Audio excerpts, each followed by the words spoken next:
not, everybody.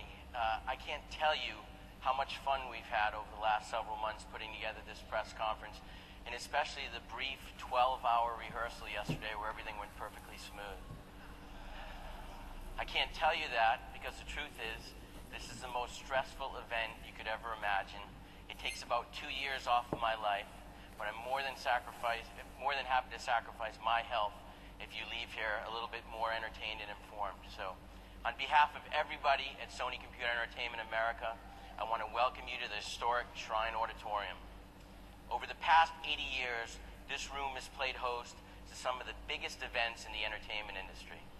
On this very stage, Kiefer Sutherland won an award for playing Jack Bauer. And Tom Hanks won an award for playing Forrest Gump.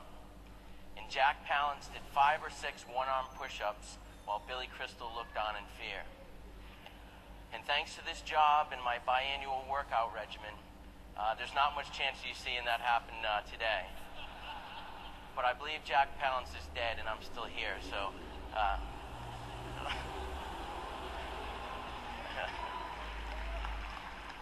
I hope that you'll see here today will be enough to get your blood pumping. To a Shrine Auditorium roster that includes Robert De Niro, Julia Roberts, and Jack Nicholson, today we add the names Solid Snake, Nathan Hale, Kratos, and Sackboy. From this very stage today, you're going to hear about a PlayStation brand that's really hitting its stride. With 3 great platforms, a flood of new content, a ton of great upgrades and services, and a lineup that features the biggest exclusives in the industry. As many of you have already written, 2008 is the year of the PS3. But as great as 2008 has been, we're just getting started. The truth is, we've just begun to scratch the surface of what we intend to deliver for consumers in the months and years ahead.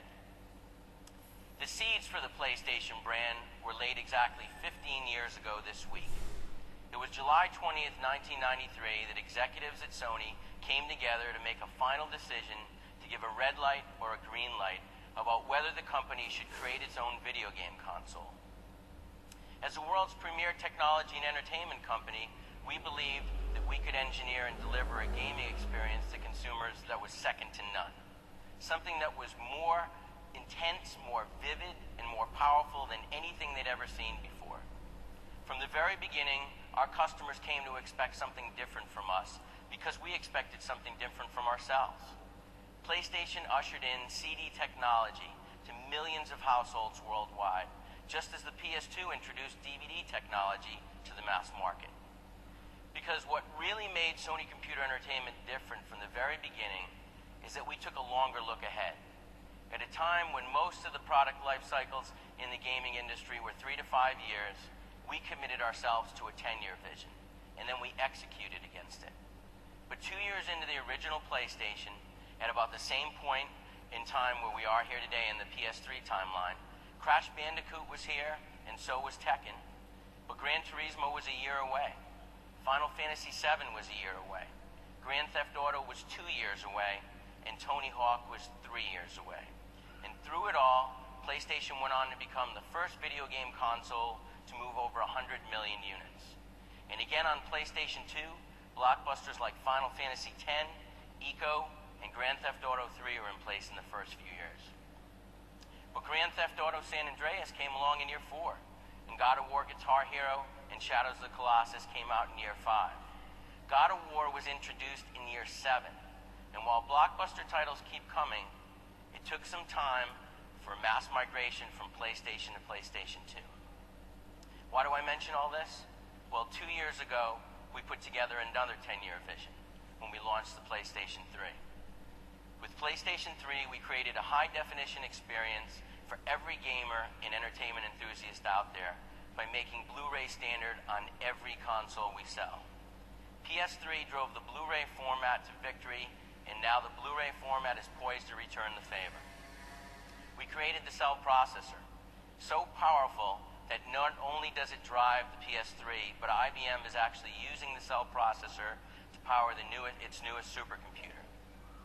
This comes on the heels of a PS3-fueled Guinness World Record set last fall by Stanford University's Folding at Home project, a distributed computing system that helped scientists study the effects of a process called protein folding.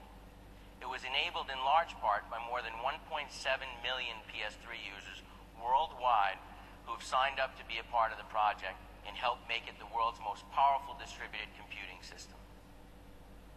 And at a time when gamers and consumers are leaving the PC behind and moving content into the living room, we created a console in which families can store their games, music, movies, photos, and videos in one place for the next decade.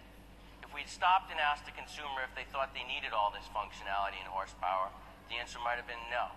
But as Henry Ford once said, if I had asked my customers what they wanted, they would have said a faster horse.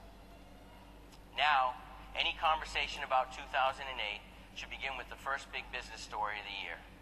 Blu-ray won the format war over HD DVD. And as many of you have written, the PS3 is the most complete and future-proof Blu-ray player on the market today. PS3 offers an experience for both gamers and developers that no other console brings to match. Games like Metal Gear Solid 4 aren't just exclusive to the PlayStation 3, they're only possible on the PlayStation 3, thanks in part to Blu-ray. There are millions of families today going into retail looking to move their content from the PC to the living room. And when they do their research, they find that PS3 is the obvious choice for looking for a deep pool of functionality and capabilities with something for everyone. Families can play games on it, load pictures, make music, playlists, and watch high-definition movies on the big screen. But we're not here to talk about all-in-one functionality. We're here to talk about genre-defining kick-ass games. If PlayStation in 2007 was all about hardware, PlayStation in 2008 is all about software. Since the last holiday season, we've seen some of the biggest titles on the PS3 platform. The waterfall of titles in 2008 first began when we caught a glimpse of the absolutely stunning HD images of realistic racing simulation in Polyphony Digital's Gran Turismo 5 Prologue. Then we lived the life of Nico Bellic in search of the American dream in Grand Theft Auto 4, and in one of the most eagerly anticipated new title launches in years, Metal Gear Solid 4 Guns of the Patriots not only met expectations in every way, they exceeded them. And if there's any doubt, this is the reason why you buy a PlayStation 3. Games like Metal Gear Solid on PS3 are a good reminder of the true meaning of exclusive content.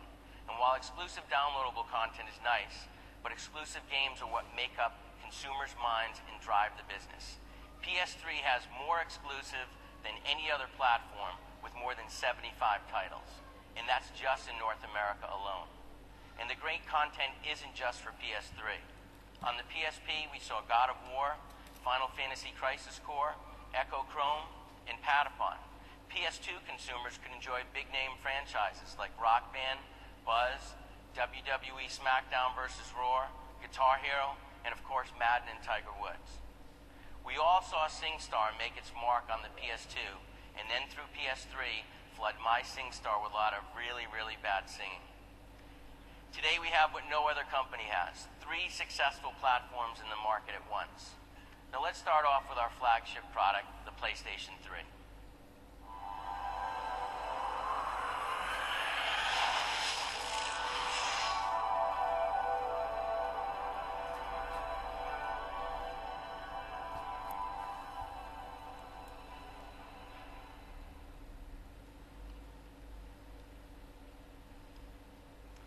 I agree with what CNET and so many others have written in recent months. 2008 is the year of the PlayStation 3. But it'll also be remembered as the year when we set in motion things that will define the industry for the next decade and beyond. We have a lot of great things to show you here today, and to kick it off, here's a look at the 3rd generation title from Insomniac Games on PlayStation 3, Resistance 2.